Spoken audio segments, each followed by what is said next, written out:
Welcome back to my channel. Jumpa lagi dengan saya Ibnu Fajar. Di sini untuk memenuhi tugas mikro, saya akan menjelaskan mengenai materi puisi. Saya berasal dari Universitas Muhammadiyah Purwokerto, asal alamat saya dari Pemalang. Yang pertama, saya akan menjelaskan mengenai pengertian puisi sendiri.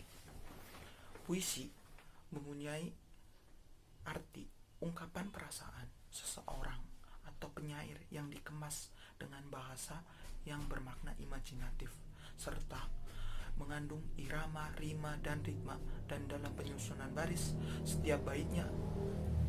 Pengertian puisi menurut Habib Yasin, pengertian puisi adalah suatu pengucapan dengan sebuah perasaan yang di dalamnya mengandung suatu pikiran-pikiran dan sebuah tanggapan-tanggapan.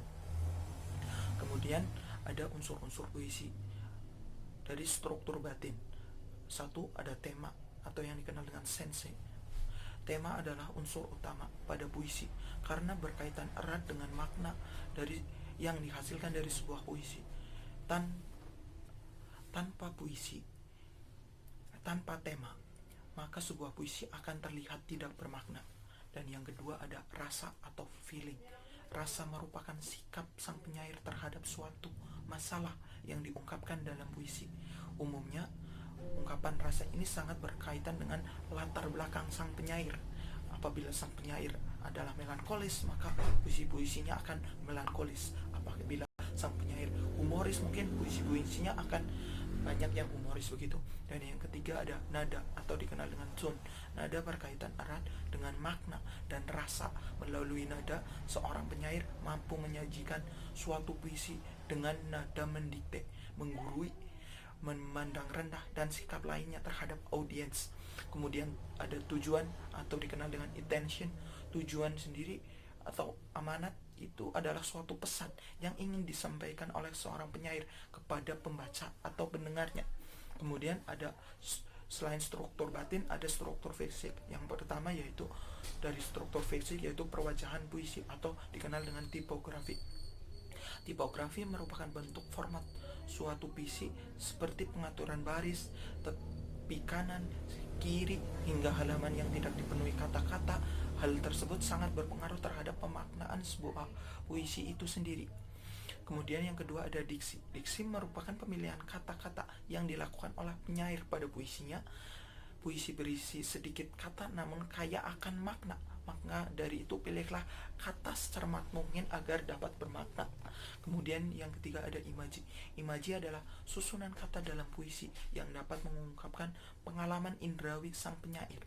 Imaji dapat dibagi menjadi tiga yaitu imaji suara, imaji penglihatan, dan imaji raba.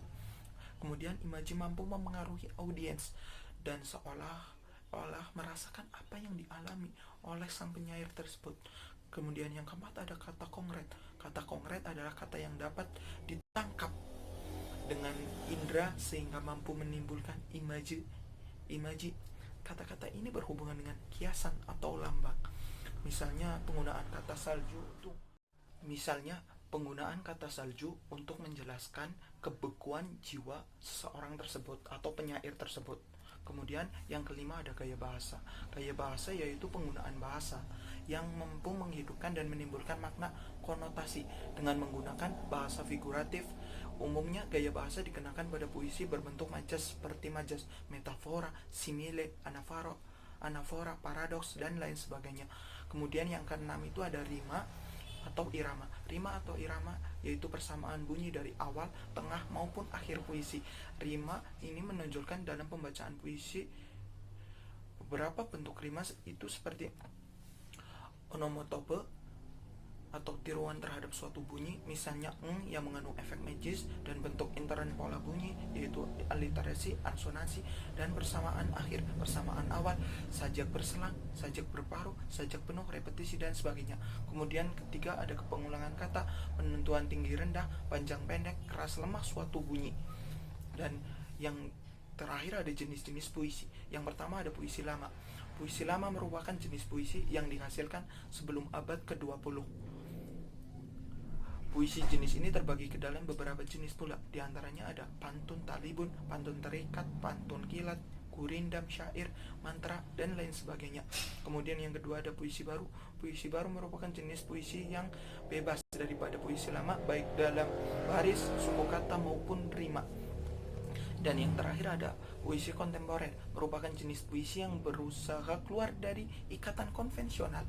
Puisi kontemporer selalu berusaha menyesuaikan dengan perkembangan zaman dan tidak lagi mementingkan irama, gaya bahasa, dan lain-lainnya yang terdapat dalam puisi lama dan puisi baru.